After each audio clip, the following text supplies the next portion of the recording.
Bien, vamos a explicar entonces ahora, de manera gráfica, trataré de dibujar lo mejor posible, a pesar de que mi letra, ustedes saben que no es muy bonita, los factores de invalidez que afectan a un diseño de investigación.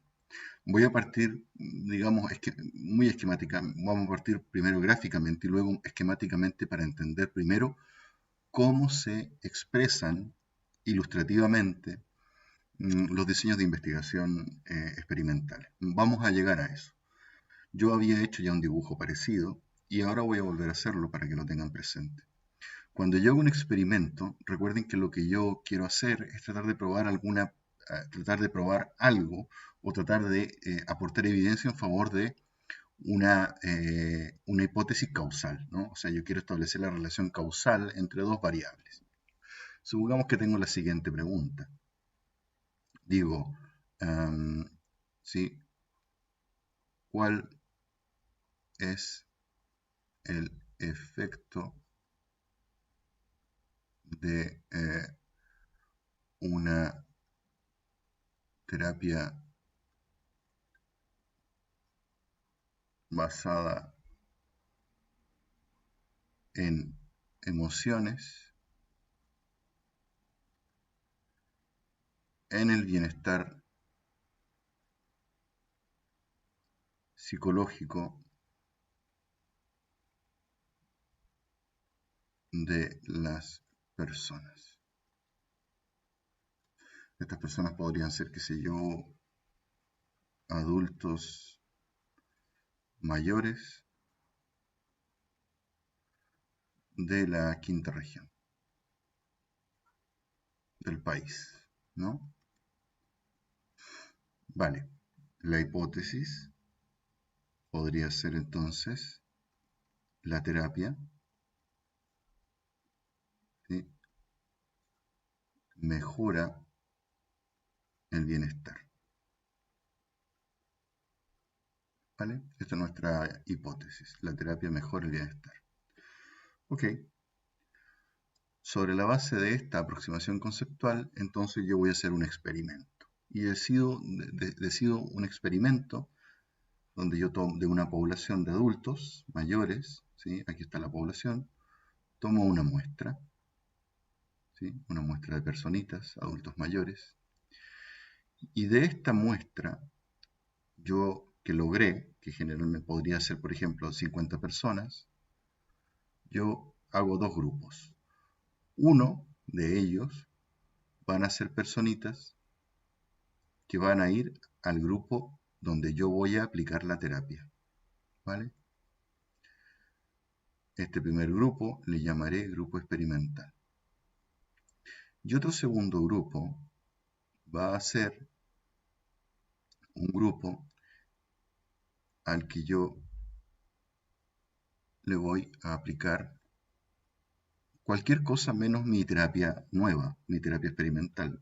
Una terapia, qué sé yo, antigua. A este grupo le llamaré grupo control.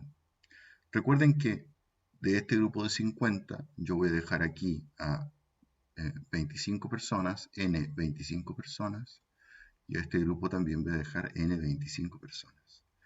Que el proceso de la muestra para repartir a los sujetos en grupo experimental y control es al azar, se llama asignación al azar. Es decir, yo los puedo meter en una tómbola y a medida que van saliendo sus nombres los voy asignando al azar a uno u otro grupo. Para asegurarme de que ambos grupos tengan el mismo nivel de bienestar psicológico inicial, les aplico a todos, a ambos grupos, una escala de bienestar psicológico para evaluar su nivel. Obviamente que al inicio esperaría que fueran ambos iguales, ¿vale? Ambos iguales. Tiene que ser así, porque si fueran diferentes ya partiría con diferencia antes de aplicar la terapia, lo que no tiene sentido. Y posteriormente aplico mi terapia. En este caso, al grupo experimental le aplico mi terapia, la que me interesa, basada en emociones, la nueva, y a este grupo le aplico un placebo.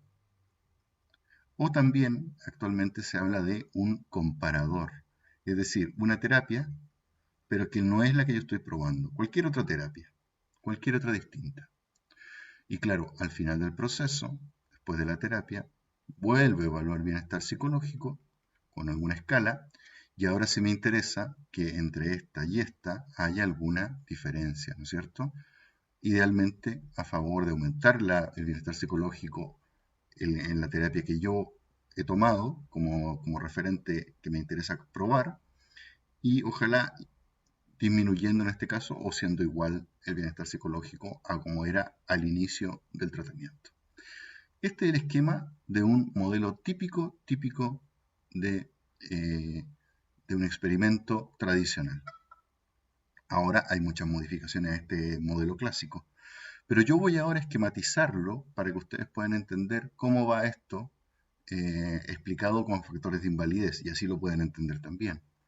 Bueno, generalmente hablo de grupo experimental, ¿no es cierto?, para representar este grupito, y grupo control para representar este grupito.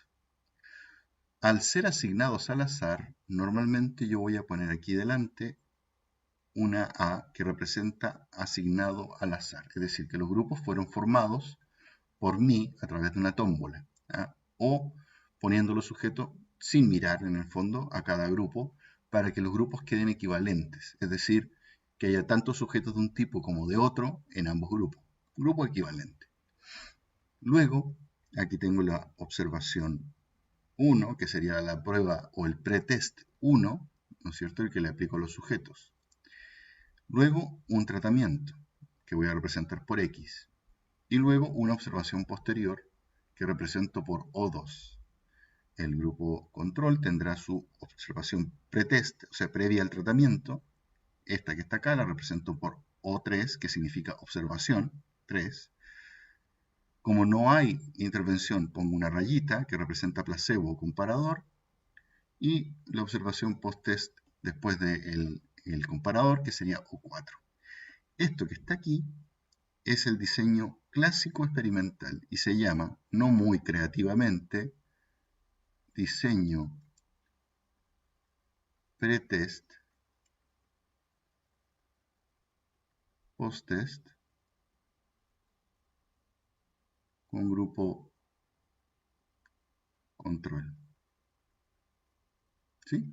Porque aquí hay un pretest, aquí hay un post-test y aquí está el grupo control. ¿Te queda claro? Ahora, algunas preguntas que yo siempre hago y me interesa que las tengan súper claras. ¿Dónde está la variable independiente? ¿Dónde está? Mucha gente le cuesta identificarla, pero está aquí, representada por estos dos valores, terapia no terapia. La variable independiente es, ¿sí?, podríamos llamarlo, qué sé yo, intervención terapéutica.